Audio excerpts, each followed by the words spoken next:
Alright, so we've got a Williams Phoenix, which is a System 4, so both MPU and driver board.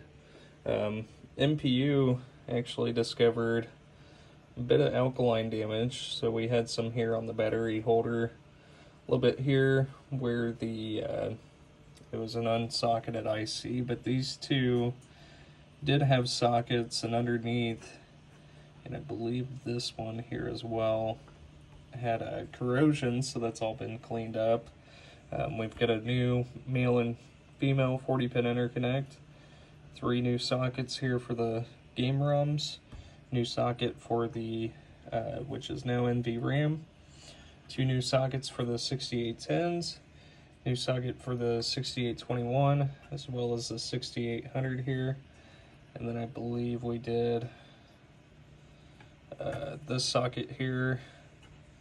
I want to say maybe this one, but I think these two had already been replaced, or had already been socketed at one point. But moving on, we replaced the crystal, we replaced the filter capacitor, as well as all 0.156 headers here on the board. So these are all round, or I'm sorry, square pin headers versus the round pin that originally came on. Replaced the filter capacitor here.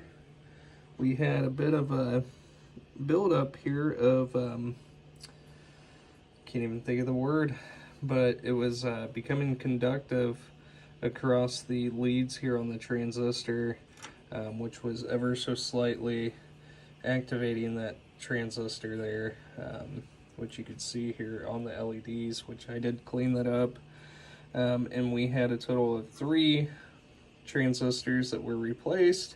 So definitely check out your solenoids here in the game before booting these boards back up, to prevent, you know, any further damage there to the boards once again.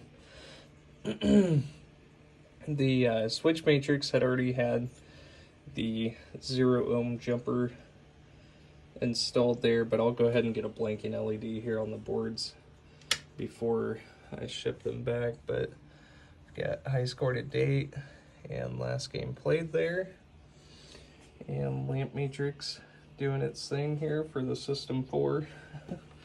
And the only coil that's on here is the coin lockout. So in order to get into test, I'm going to do the bottom button there that's already switched. So press the diagnostics and then the manual up, and cycle through the displays there, and all the LEDs there are working. And moving over into the solenoids, so the 2 blue LEDs are the flipper ground, and they'll go through the 16 standards, which it looked like 12 did not. Goodness, it's in here focusing on 12 that I didn't even pay attention to the others.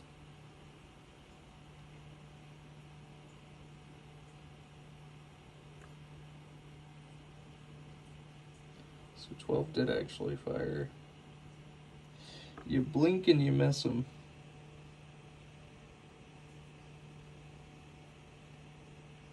So all the solenoids are actually firing, and the special solenoids are switch controlled as well, and those are all working correctly.